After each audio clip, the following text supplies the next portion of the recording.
రాకూడదు అంటే మనం ఏం చేయాలి అనేది ఈ యొక్క అధ్యాయం ప్రారంభం నుంచి మనం చదివినప్పుడు మనకి అర్థమవుతుంది అనమాట. మరొకసారి చదువుకుందాము. కీర్తనలు 91వ కీర్తన మొదటి వచనం నుంచి. మహోన్నతుని చాటున నివసించువాడే సర్వశక్తిని నీడను విశ్రమించువాడు. చూడండి ఏంటంట, మహోన్నతుని చాటుకి మనము రావాలి. మహోన్నతిని చాటికి మనం ఎప్పుడైతే వస్తామో అప్పుడు ఏంటంట, ఏ అపాయం కూడా మన దగ్గరికి రాదు. ఆ తర్వాత సర్వశక్తిని నీడను మనము విశ్రమించాలి.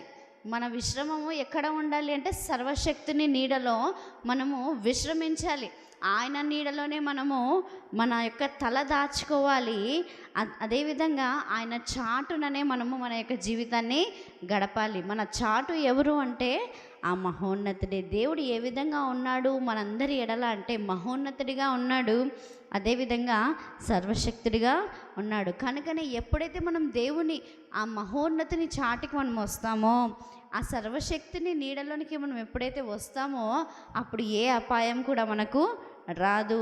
ఏ తెగులు కూడా మన గుడారం, మన ఇంటి మీదకి, మన కుటుంబం మీదకి సమీపించదు. కనీసం సమీపించదు, దగ్గరికి కూడా రాదు అనే ఒక విషయాన్ని మనం ఇక్కడ చదవగలుగుతున్నాం. అయితే ఇక్కడ తెగులు అని మనం ఆలోచన చేస్తే, అపాయము అనే మాటని మనం ఆలోచన చేస్తే మనకు నిర్గమాకాండంలో 10 తెగుళ్ళు కనపడతాయి కదా. నిర్గమాకాండంలో 10 తెగుళ్ళు కనపడతాయి. అయితే దేవుడు ఎందుకు ఈ 10 తెగుళ్ళని అనుమతించాడు అని మనం ఆలోచన చేస్తే, ఒకటి, ఫరోకు దేవుడు తాను యెహోవానని కనపరుచుకోవటానికి, అదేవిధంగా ప్రజలందరికీ అటు ఐగుప్తీయులకి ఇటు ఇశ్రాయేలు వారందరికీ తాను యెహోవానని కనపరుచుకోవడానికి, తన మహిమను కనపరచడానికి దేవుడు ఏం చేశాడు అంటే ఈ యొక్క 10 తెగుళ్ళని రప్పించాడు. ఆయన మాట్లాడాడు. అందులో ఇశ్రాయేల్లో కూడా చాలామంది నమ్మని వాళ్ళు ఉన్నారు. అయితే మనం ఒకసారి చదువుదాం. నిర్గమాకాండము 12వ అధ్యాయము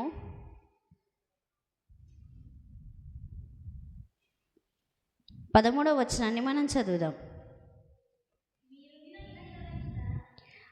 మీరున్న ఇండ్ల మీద ఆ రక్తం మీకు గుర్తుగా ఉండును. నేను ఆ రక్తమును చూచి మిమ్మును నశింప చేయక దాటిపోయేదను. నేను ఐగుప్తు దేశమును పాడు చేయుచుండగా మిమ్మును సంహరించుటకు తెగులు మీ మీదికి రాదు. ఏంటంట, తెగులు దేవుడు గోషేను అనే ప్రాంతంలో ఉన్నటువంటి ఇశ్రాయేలు మీదికి ఆయన రానివ్వలేదు. చూడండి, గోషేను అనేటటువంటి ప్రాంతం మీదికి దేవుడు ఉగ్రతను రానివ్వలేదు. ఎందుకు రానివ్వలేదు? ఎందుకు ఆ ప్రాంతాన్ని దేవుడు దాటిపోయాడు అంటే, అక్కడ ఏముంది, ఎవరున్నారు అంటే ఇశ్రాయేలు ప్రజలు ఉన్నారు. వాళ్ళ ఇళ్ళ మీద ఏముంది?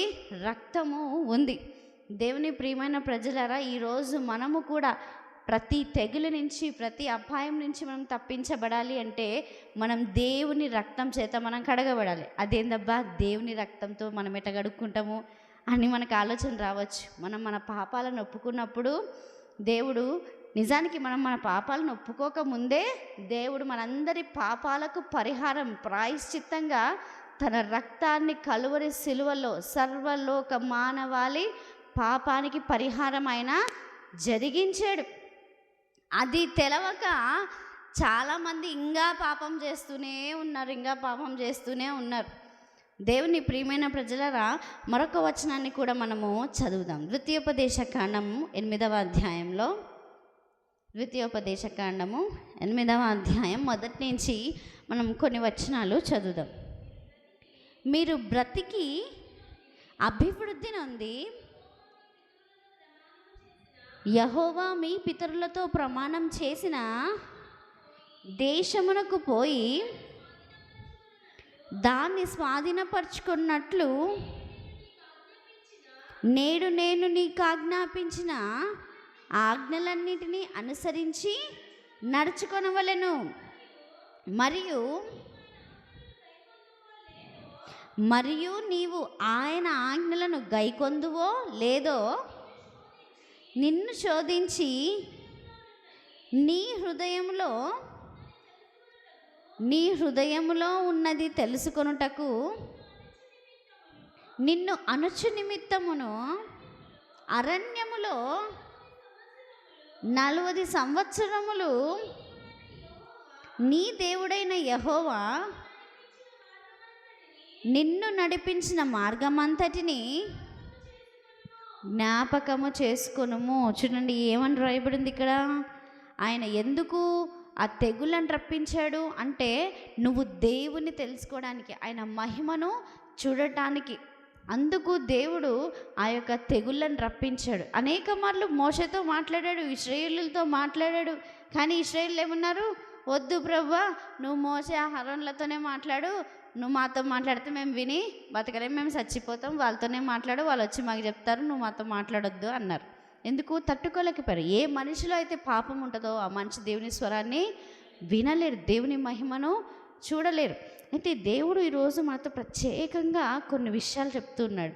ఏంటి అంటే, మొదటిగా అపాయం ఏమీ నీ వద్దకు రాదు, ఏ తెగులు నిన్ను నీ గుడారమును సమీపించదు. కనీసం సమీపం దగ్గర దాకా కూడా ఏ తెగులు రాదు, అపాయం ఏమీ రాదు అని చెప్పేసి దేవుడు చెప్తున్నాడు. మరి ఇంతకాలం రాదన్నా, ఇంతకాలం ఇది కదా, నా జీవితంలో అట్ట జరిగే కదా, ఇట్ట జరిగే కదా అంటే ఇక్కడ రాయబడినటువంటి మాట ఏంటి అంటే, నీవు ఆయన ఆజ్ఞలను గైకొందువో లేదో నిన్ను శోధించి నీ హృదయంలో ఉన్నది తెలుసుకొనుటకు నిన్ను అణచు నిమిత్తము.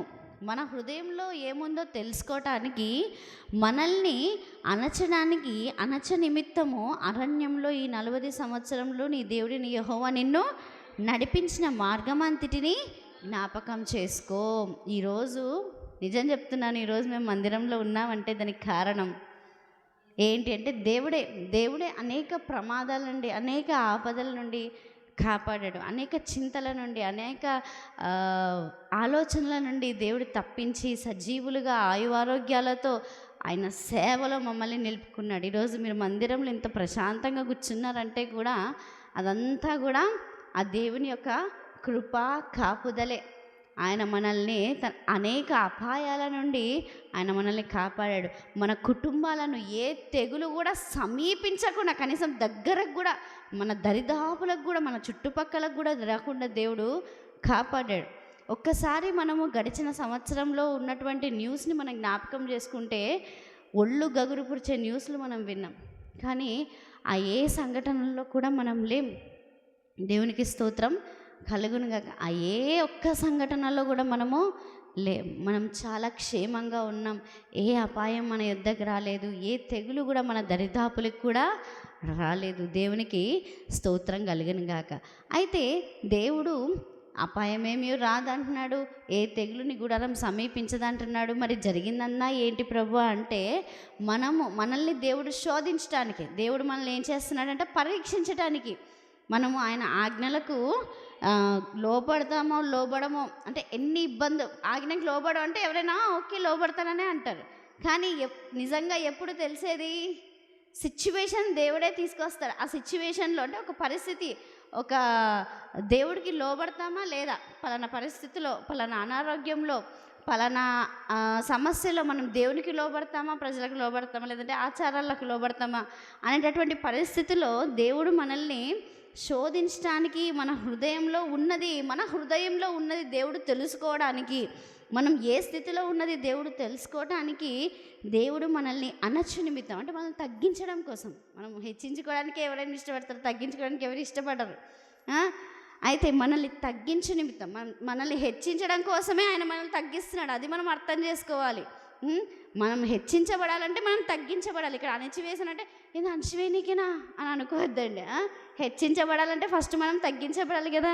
అది అణచు నిమిత్తమును అరణ్యంలో ఈ 40 సంవత్సరములు నీ దేవుడైన యెహోవా నిన్ను నడిపించిన మార్గం అంతటిని నువ్వు జ్ఞాపకం చేసుకోవాలి. మనం జ్ఞాపకం చేసుకోవాలి.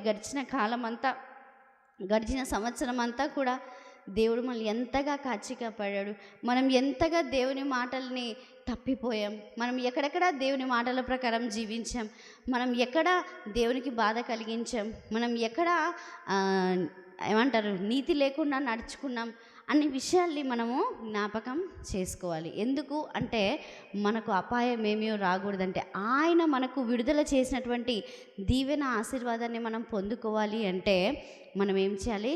గడిచిన సంవత్సరం అంతా మనం ఎంత దారి తొలగిపోయినా దేవుడు మనల్ని ఏ విధంగా కాపాడాడు, ఎన్ని తెగుళ్ళ నుండి దేవుడు మనల్ని కాపాడాడు, ఎన్ని ప్రమాదాల నుండి, అపాయాల నుండి దేవుడు మనల్ని కాపాడాడు అనేది మనం ఒక్కసారి మనం జ్ఞాపకం చేసుకోవాల్సిన వారంగా మనం ఎంతగానో ఉన్నాం. మరొక వచనాన్ని చదువుకుందాం. మనం అందరం కూడా చదువుకుందాం. సంఖ్యాకాండంలో ఒక సంఘటన ఉంది, ఒకసారి మనం చదువుదాం. సంఖ్యాకాండం 16వ అధ్యాయం. సంఖ్యాకాండం 16వ అధ్యాయం 41 నుంచి మనము చదువుదాం. మరునాడు ఇశ్రాయేలీయుల సర్వ సమాజము మోషే అహరోనులకు విరోధముగా సనుగుచు, మీరు యెహోవా ప్రజలను చంపితిరి అని చెప్పి, సమాజము యెహోవా అహరోనులకు విరోధముగా కూడెను. వారు ప్రత్యక్షపు గుడారం వైపు తిరిగి చూడగా ఆ మేఘము దాని కమ్మెను, యెహోవా మహిమయు కనబడెను. మోషే అహరోనులు ప్రత్యక్షపు గుడారం ఎదుటికి రాగా, యెహోవా, మీరు ఈ సమాజం మధ్య నుండి తొలగిపోవుడి, క్షణములో నేను వారిని నశింపజేయుదునని మోషేకు సెలవీయగా, వారు ఏం చేసినారు? కరెక్ట్గా చెప్పినావు ప్రభా, కరెక్ట్గా చెప్పినావు, ఓకే అని జరిగినారా? లేదు, సాగిలపడరంట. అసలు మన ఊహకు అందది ఇది. వాళ్ళు ఏం చేసినారు? ఇద్దరు కూడా సాగిలపడిరి అని రాసింది, సాగిలపడిరి. అప్పుడు మోషే, నీవు ధూపార్తిని తీసుకొని బలిపీఠపు నిప్పులతో నింపి ధూపము వేసి వేగంగా సమాజమునొద్దకు వెళ్ళి వారి మధ్యన ప్రాయశ్చిత్తము చేయము. ఏంటట? వేగముగా వెళ్ళి. ఏంది ఈ సాగిలపడడం ఏంది? ఆ తర్వాత బలిపీఠం వద్దకు వెళ్ళి బలిపీఠపు నిప్పులతో నింపి ధూపము వేసి వేగముగా, ఈ సాగిలపడము, నిప్పులు వేయడము, వేగముగా సమాజమునొద్దకు వెళ్ళి వారి నిమిత్తం ప్రాయశ్చిత్తము చేయము.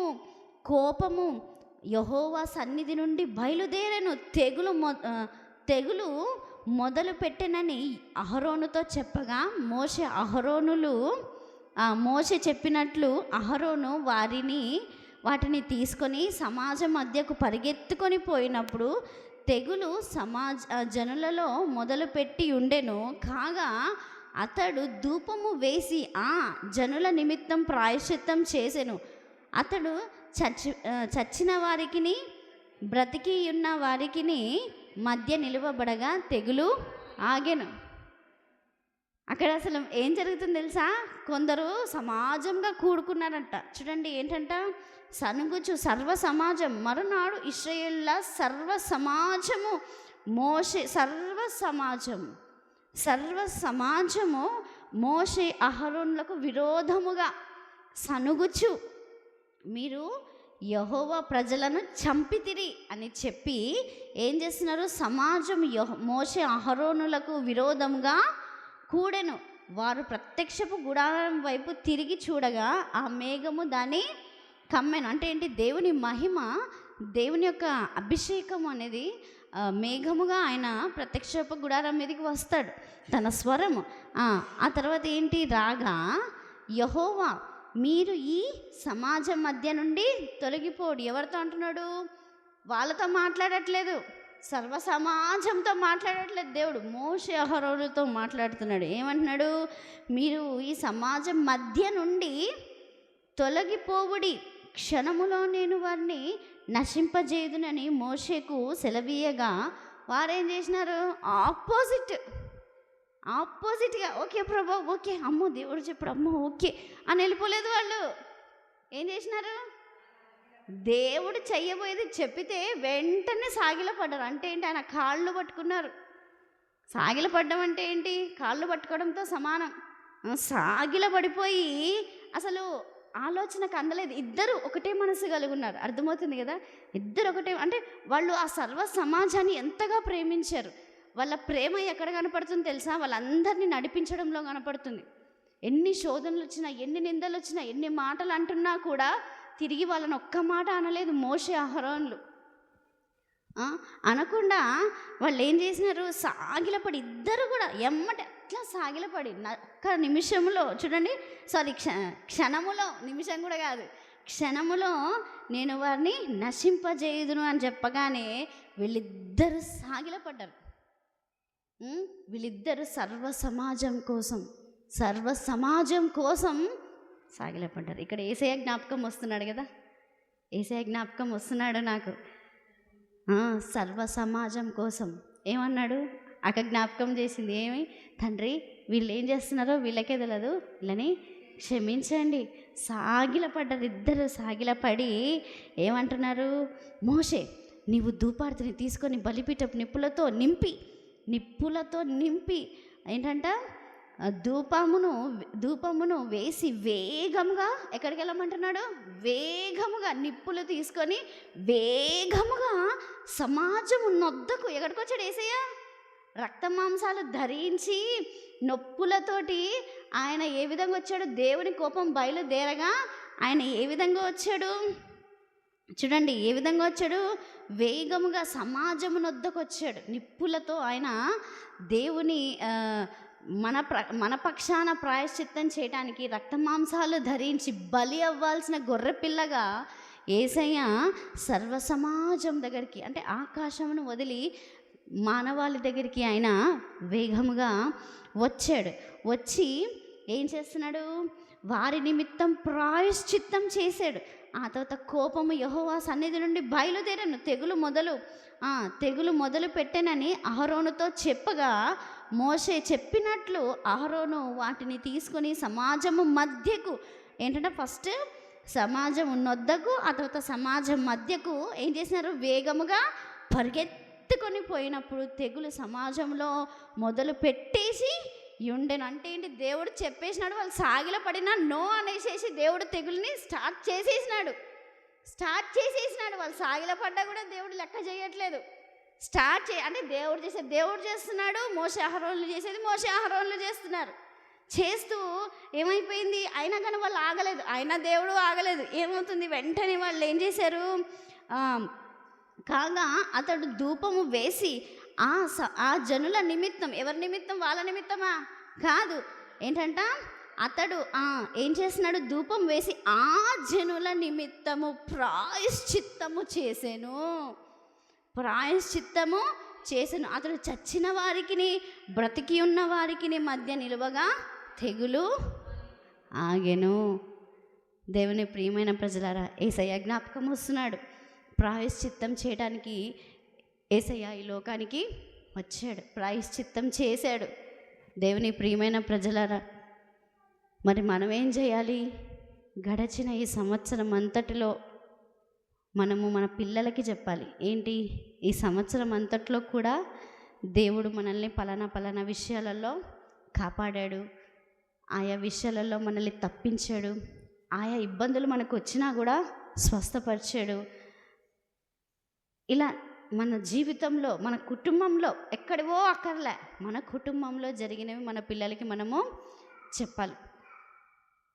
మనం ఎన్ని ఇబ్బందులు ఎదుర్కొన్నాం, ఏ విధంగా ఇబ్బందులు ఎదుర్కొన్నాం, మనం ఏమైనా దేవునికి దూరం అయ్యామా, దేవుని మందిరానికి దూరం అయ్యామా, మనం కుటుంబం ఎక్కడైనా దేవుని వాక్యానికి విరుద్ధంగా నడుచుకుందా, లేదంటే దేవుని దృష్టికి అంగీకారంగానే నడుచుకుందా? ఇవన్నీ కూడా మన పిల్లలకి మనము చెప్పాలి. చెప్పినప్పుడు వాళ్ళు ఏమవుతారు అంటే రాంగ్ స్టెప్ వేయకుండా రైట్ స్టెప్స్ వేయడానికి వాళ్ళు నేర్చుకుంటారు. మనం పొరపాట్లు రాంగ్ స్టెప్ వేస్తే కూడా వాళ్ళు ఏం చేస్తారు? ఇట్లా కాదు మమ్మీ, ఇట్లా కాదు డాడీ, దేవుడు ఇట్లా చెప్పినాడు కదా అనే విషయాన్ని వాళ్ళే గుర్తు చేస్తారు.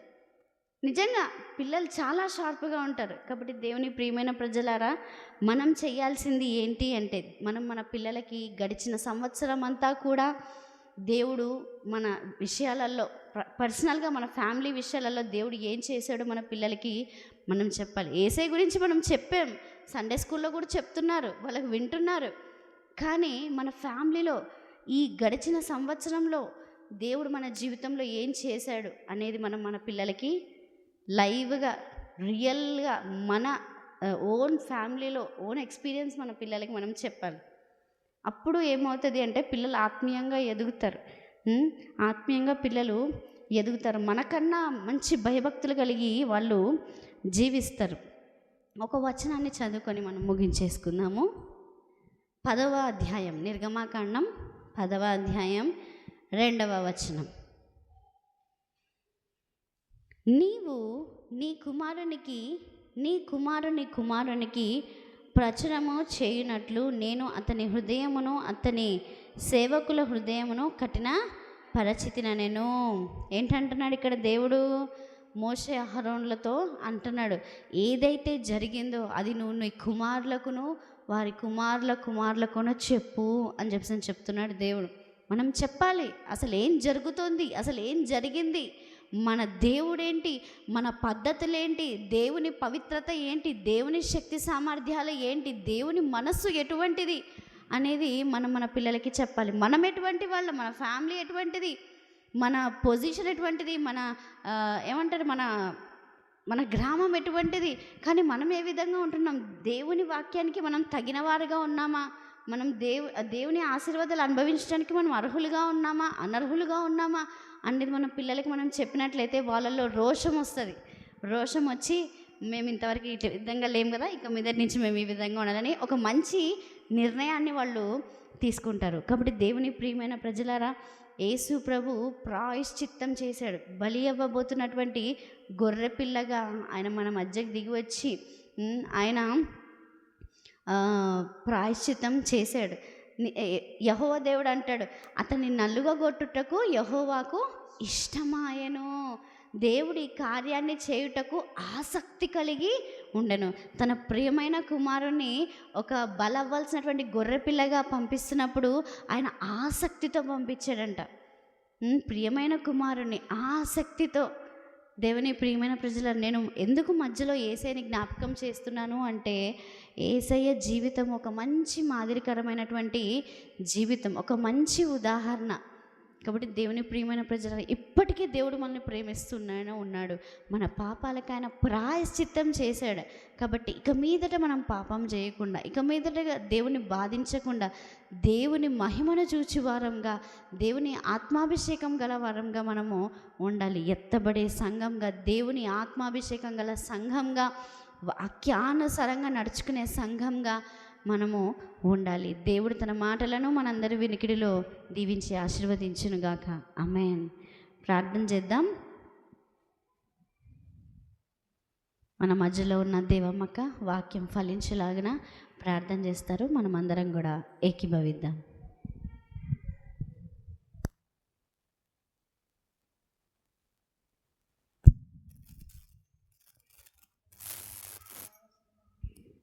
మహాపరిశుద్ధుడ, ప్రేమ స్వరూపి, జీవము కలిగిన దేవా, జీవాధిపతినికి స్తోత్రం, వందనములు నాయన. గతకాలమంతయు మమ్మల్ని కాచి కాపాడే ప్రభువా, మేము పనులన్నిటిలోనూ, మా మార్గమంతటిలోనూ నైనా ప్రతి జీవిత విషయంలోనూ ప్రభువా మాకు తోడుగా నీడగా ఉండే ప్రభువా,